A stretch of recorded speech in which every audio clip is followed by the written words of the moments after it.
हर जुर्म का पर्दाफाश। नमस्कार, मैं आपके साथ निशा। आप देख रहे हैं लाइव न्यूज नाउ। जमुई शहर के नगर परिषद क्षेत्र अंतर्गत ई रिक्शा चलाने वाले चालकों ने नगर परिषद कार्यालय के बाहर अपना ई रिक्शा खड़ा कर विरोध दर्ज करते हुए घेराव किया। कार्यालय का घेराव कर रहे दर्जनों ई रिक्शा चालकों ने बताया, जमुई शहर के ऑटो स्टैंड एवं बस स्टैंड के संवेदक द्वारा जबरन ई रिक्शा चालकों से पार्किंग वसूली की जा रही है, जो नियमित गलत है। जबकि मोटर व्हीकल कानून के अंतर्गत ई रिक्शा चलाने वालों से कोई भी शुल्क वसूली करने का आदेश नहीं है। इसके बावजूद इसकी मोटी रकम देकर ऑटो एवं बस स्टैंड का ठेका लेने वाले ठेकेदार हम तमाम ई रिक्शा वालों के साथ जबरन पार्किंग के नाम पर वसूली कर रहे हैं। ई रिक्शा चालकों के साथ जबरन वसूली के विरोध में नगर परिषद कार्यालय का घेराव कर कार्यपालक पदाधिकारी से ई रिक्शा चालकों के साथ जबरन वसूली बंद करने का आवेदन भी दिए। कार्यालय का घेराव कर ई रिक्शा चालकों की मांग है, बिहार के किसी भी शहर में ई रिक्शा चालकों से पार्किंग नहीं ली जाती है, इसलिए राज्य के अन्य जिलों में जिस नियम के आधार पर ई रिक्शा बिना किसी पार्किंग शुल्क के चलाने दिया जा रहा है, उसी तरह जमुई जिले में भी ई रिक्शा चालकों को सुविधा मुहैया कराई जाए। नगर परिषद के कार्यपालक पदाधिकारी इस पर त्वरित ज्ञापन लेते हुए स्टैंड ठेकेदार द्वारा ई रिक्शा चालकों के साथ की जा रही जबरन वसूली को शीघ्र बंद किया जाए। इसी संबंध में जमुई नगर परिषद के कार्यपालक पदाधिकारी ने कहा कि आसपास के जिलों में नियमावली की जानकारी ली जाएगी। साथ ही नगर परिषद के बोर्ड द्वारा बैठक कर इन संदर्भ में निर्णय लेने के बाद ही आगे कोई कार्रवाई जारी की जाएगी। तो काफी संख्या में टोटो गेट पर खड़ा है और नया वित्तीय वर्ष में शराब बंदोबस्ती का डाक हुआ है, उसी में ये पर टोटो के क्या शुल्क निर्धारण किया गया है, उसी के संबंध में लोग हमारे यहाँ आए थे। तो क्या उसका समस्या का क्या निदान देख रहे हैं? उस पर हम लोग बात किए हैं। हम लोग अन्य यूएलबी से भी बात करेंगे, जैसे लखीसराय यूएलबी, शेखपुरा यूएलबी और वो आसपास के जो यूएलबी में हो रहा है या जो इसका कर का निर्धारण किया गया है, इसमें बोर्ड की भी सहमति हम लोग लेंगे। माननीय अध्यक्षा महोदया से भी हम लोग फाइल को आगे पुटअप करेंगे कि इस दिशा में कुछ ठोस निर्णय लिया जाए और नियमानुकूल निर्णय लिया जाए। शुल्क का जो आया है एक लेटर लेके वो लोग घूम रहा है सर, कि मतलब ये बोर्ड के द्वारा है और नगर परिषद क्षेत्र है, ये अर्बन लोकल बॉडी है, तो इसका निर्णय लेने का अधिकार बोर्ड को होता है।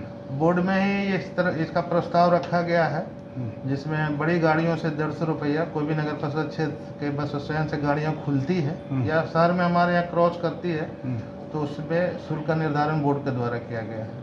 अब अंतिम सवाल सर, कि ये बड़े पैमाने पर जो सरकार को रेवेन्यू जमुई से जा रहा है, कई स्टैंड का डाक 80 लाख और ये सब लमसम हुआ है, 5 स्टैंड का जैसे कुछ बात हो रहा है, तो जहाँ भी स्टैंड है या बस स्टैंड हो, ऑटो स्टैंड हो, ऑटो वाला का तो कहना है कि हमको जगह भी नहीं मिल रहा है, पैसा वसूली हो रहा है, और पानी और शौचालय का खास व्यवस्था ग्रामीण इलाके से भारी संख्या, चूंकि अपना इलाका काफी ग्रामीण है और बच्चे और महिला काफी स्टैंड पर मौजूद रहते हैं, तो शौच का व्यवस्था नहीं है, पानी का व्यवस्था नहीं, और आप कह रहे कर लेंगे, तो ये गर्मी तो सर मार्च में ही आ गया, कोरोना अलग हमला कर रहा है, व्यवस्था में पीछे है सरकार। शौचालय की व्यवस्था कुछ स्टैंडों में है, उसका मेंटेनेंस हम लोग करवा रहे हैं। कुछ शौचालय, नया शौचालय और भी हम लोग बनवा रहे हैं, जो भी जल्द ही बन जाएगा। और पानी के लिए भी हम लोग एक विभाग से मॉडल एस्टिमेट 1,99,000 का आया था, उसका भी हम लोग करीब 30-40 करवा चुके हैं, उसका भी पानी उपलब्ध हो जा रहा है उससे।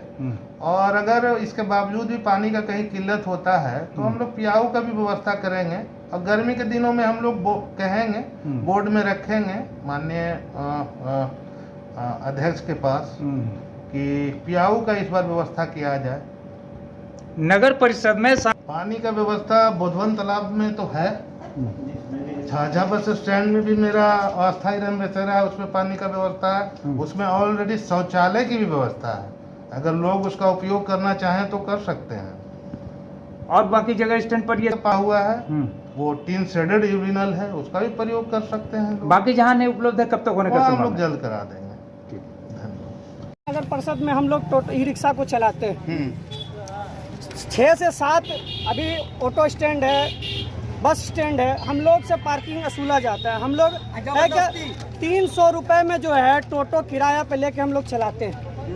500-600 रुपये मजूरी दिन भर की होती है, उसमें हर एक स्टैंड कोई 30 रुपये, कोई 20 रुपये। और अभी एक नया मामला आया है टेम्पो स्टैंड जो मल्लेपुर का है, प्रत्येक टिप अगर हम खाली भी अगर मल्लेपुर रूट तक जाएंगे नगर परिषद क्षेत्र में तो 10 रुपये प्रत्येक ट्रिप वो लेता है। वैसे में 7 स्टैंड है, अगर 7 स्टैंड 10 रुपये ही लेता है तो 70 रुपये हम लोग कितना प्रत्येक दिन देंगे मजदूरी करने वाले व्यक्ति। तो आप लोग यहाँ कार्यालय हम लोग आए हैं, ये जो अफसर जो हैं, बड़े पदाधिकारी जो बैठते हैं वो निचले स्तर के लोगों के बारे में नहीं सोचते हैं कि हम मजदूरी करने के लिए रोड पे निकलते हैं और आप जो है बड़े ज्यादा पैसा में आप लोग जो करवाते हैं टेंडर, उससे हम लोग पर कितना फर्क पड़ता है। अभी 200 रुपये प्रत्येक दिन अगर आप लेंगे, प्रत्येक दिन 200 लेंगे तो हमारी मजदूरी क्या होगी? 300 रुपये भाड़ा को देंगे, हमारी मजदूरी क्या बचेगी? क्या नाम हुआ? मेरा नाम कुंदन यादव है। आप लोग का मुख्य मांग क्या है? मुख्य मांग है कि जो भी स्टैंड है वो ऑटो टेम्पू हो या बस हो वो वहाँ से खुले और पूरे नगर परिषद में चलने के हमारा छूट हो और हमारे पर कोई टैक्स ना हो, क्योंकि हर एक जिला में कोई टैक्स नहीं है। ये पहला जिला है कि 5-6 जगह टैक्स जबरन वसूला जा रहा है। आप लोगों का मोटर व्हीकल के तहत आप लोगों को टैक्स लिया जाता है? नहीं, कोई टैक्स नहीं वसूला जाता है। उसका रजिस्ट्रेशन होता है और इंश्योरेंस होता है, बाकी कोई टैक्स वसूला नहीं जाता है। उसके अलावा कोई टैक्स हम लोग नहीं लिया जाता। अभी आप लोग कहाँ हैं? अभी हम लोग नगर परिषद को हम लोग घेराव कर रहे हैं। हम लोग ये मांग कर रहे हैं हम लोगों का कहीं भी टैक्स ना लगे। हम लोग पूरे नगर परिषद में ई रिक्शा को चलाएंगे। ये एक तरीके के रिक्शा का सामान है और रिक्शा मजदूरी करने का है चीज। क्या नाम है आपका?